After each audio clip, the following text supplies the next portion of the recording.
Hey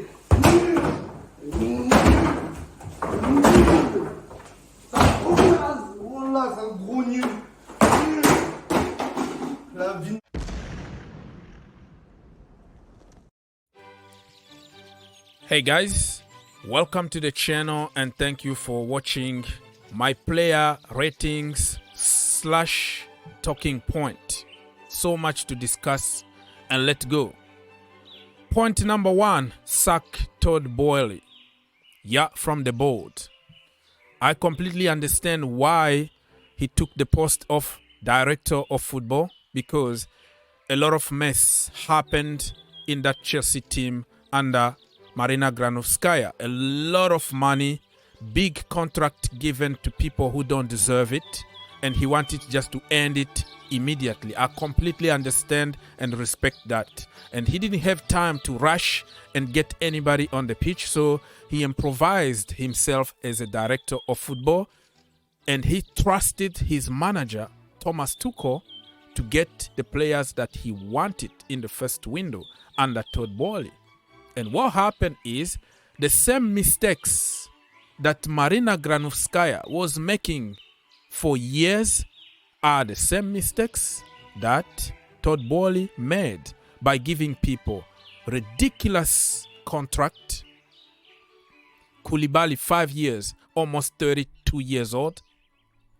Azpilicueta 3 years contract with almost 200k a week, giving him 50k more on top of the money that he was. Raheem Sterling, we all know that he will miss 99% of clear one-on-one chances and score one, and everybody is going to forget about it. Fofana, 75 million. Injury prone, 21 years old.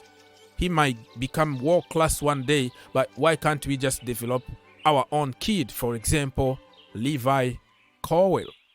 A lot of mistakes made by Marina Granovkaia were exactly reproduced by Todd Boehly. So he need to get out the way and leave the people who can plan a good transfer window and address the issues that we have in the team, instead of just following to what the manager is going to tell you, get this, get that, get this, without any kind of plan. I understand the first transfer window, but the second transfer window, I am not going to take any crap anymore. We need to fix and address issues. We knew that in the midfield we have nobody.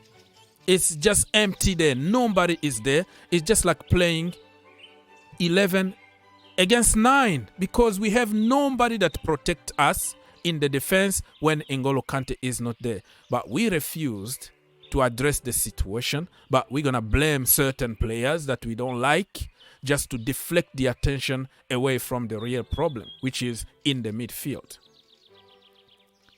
So, number 2, sack all the senior players. Yeah, sack them all. All of them need to go. The senior players, only one that will stay is going to be Thiago Silva, in my humble opinion. Thiago Silva needs to stay because he's way above everybody, but the average players that he's playing against are putting him down. So why not sack the young generation like Mount, or let's say let's even say Kai Havertz and all that, because they're still young and they can still improve. But for people like Koulibaly, let's say Azpilicueta, let's say Kovacic and Jorginho and all that, they are at the end of their career. They have nothing to do. They're going to get their check regardless of the result. They are not good enough. So we have to sack all of them and restart a new project. We're going to have to take a big L, because when you give 5 years contract to Koulibaly, he's going to stay there and get his money. So we have to negotiate and let certain people go. For the young generation, they deserve at least 1 more year of coaching and playing in the right position. They can improve. And I'm talking about Mason Mount, Armando Broja, Kai Havertz, people like that. For Hakim Ziyech, for example, and Christian Pulisic, it looks like the decision was made 1,000 years ago that they need to go because they are not getting any chance, no equal opportunity. They just got punished under every single manager. Okay, so we need, number 3, we need January signings. Yeah, you heard it. We need January signings because we are so crap. Everybody can see the weaknesses now. Let's address in the transfer window, get couple players and we should be fine. And my point number 4, thank you, God, for the break. You know what I mean? This break is going to do us some favor because finally we're not going to cry every single week now. We have to wait, and Graham Potter got time for his own preseason. He's going to take some players on preseason in a warm camp somewhere in Dubai. And after that, we're going to have N'Golo Kante, we're going to have Reece James, we're going to have Fofana back, and we could have a good season plus some signings in January. Number 5, I still trust the process. Just because I'm angry doesn't mean that I want everybody out. I think this is the right process. This is what I've been asking for years, but we need to make sure that the people who are leading us to the promised land are the right people, not people who are just doing the same exact thing that I was complaining about in the old regime. Okay, player ratings very quickly. Graham Potter is going to get 0 from me. Nothing really to give to him. The lineup was awful from the beginning. If you remember my lineup in my preview, I didn't want to see Mount. I didn't want to see Jorginho. I didn't want to see Kovacic. I wanted Zakaria to be given a chance in that midfield. I wanted more energy because you don't have to be a rocket scientist. You don't need a coaching diploma to understand that they are going to attack you. It's going to be pressure after pressure. They're going to put you under a lot of pressure. And Jorginho don't have any leg. He doesn't have any defensive skill. He can't connect the attack and the midfield. He can't defend the back 4 or back 3 or whatever it is. He's basically useless when the other team got the ball. But he's good when we play against the teams who will sit and give him enough time on the ball. He got bullied like ever. Oh my goodness. So 0 for Mr. Potter. 0 for Jorginho Frello. Of course, you have to blame Mount. You have to blame Gallagher. You have to blame Broja. You have to blame all of them, the academy kid, for not helping the king, because everybody need to work for the king, Jorginho, in order for him to slow it down and recycle the ball. One-on-one today, more than 100 times, got bullied at some point. He needed to take a yellow card in order to slow the game because he couldn't handle it. So you're going to tell me that he's the engine, he's the brain of the team? What kind of an engine can't even run and can't even put a tackle? That is a debate that you're not going to convince everybody, because people are protecting him because he's from certain countries and we have to blame people with a certain kind of passport. So 0 out of 10. Mason Mount 1 out of 10. Out of 10, yeah, because he was there and he put a lot of effort. The problem with Mount is you have to get out your position to protect the king, Jorginho. And today also it was the king, Kovacic, in the midfield. The midfield doesn't exist. There is no connection, no through ball, no assist, no defensive skill, nothing, 0. And somebody like Mason Mount or Conor Gallagher or Armando Broja needed to drop in the midfield to defend the Kings. But nobody is going to say it because, some people need to be protected as always. Let's go. Very quickly. Yeah, the same, man. I'm going to even give this guy here, Kovacic, 1 out of 10. I've already said anything. I don't see anything. Dribble. What is the end product? Nothing. 0. Get out. He's one of the people that I will get out of this club because you can't improve. 28, 29, 30 years old. It's over. You are at the end of your career already. That is the reason why Real Madrid wanted him out.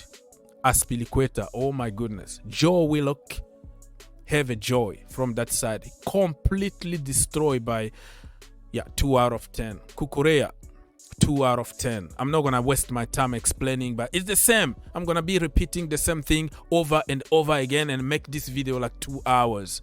2, this guy, 60 million. Did we really need to spend that kind of money instead of paying that money and address the midfield issue? 2 out of 10. Broja didn't have any service, needed to fight for his own food because no connection.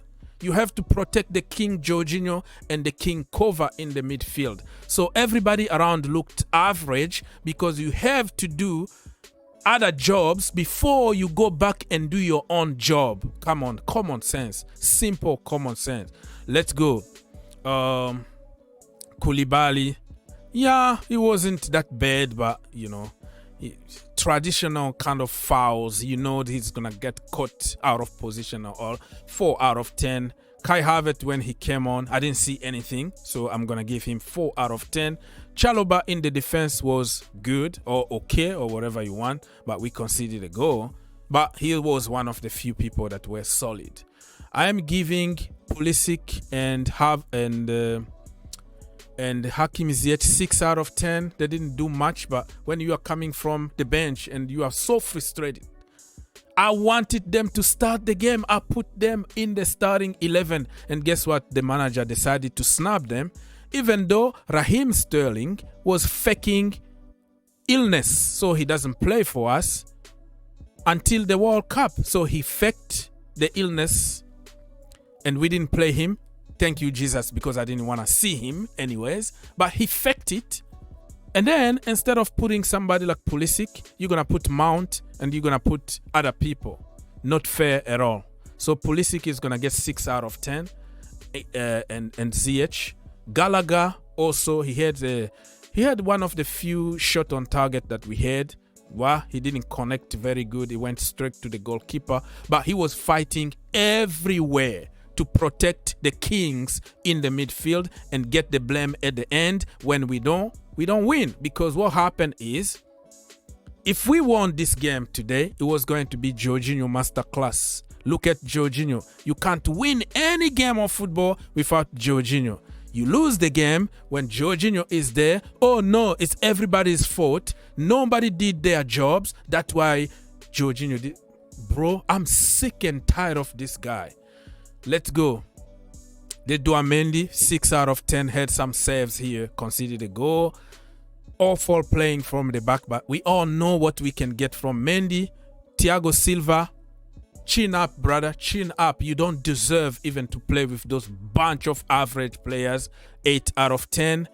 9 out of 10, the young man, Lois Hall, again, masterclass. Very cool, collected. He's not afraid of anybody, just bowling like nobody else's business. They were like shouting at him. He doesn't even care about the fans. He was just doing his business. And if I see this guy back in the academy, listen, Porter or whatever your name is, you have a problem.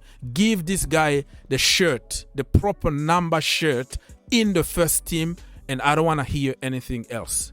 Sell whoever you want, but this guy needs to stay in the first team. 9 out of 10.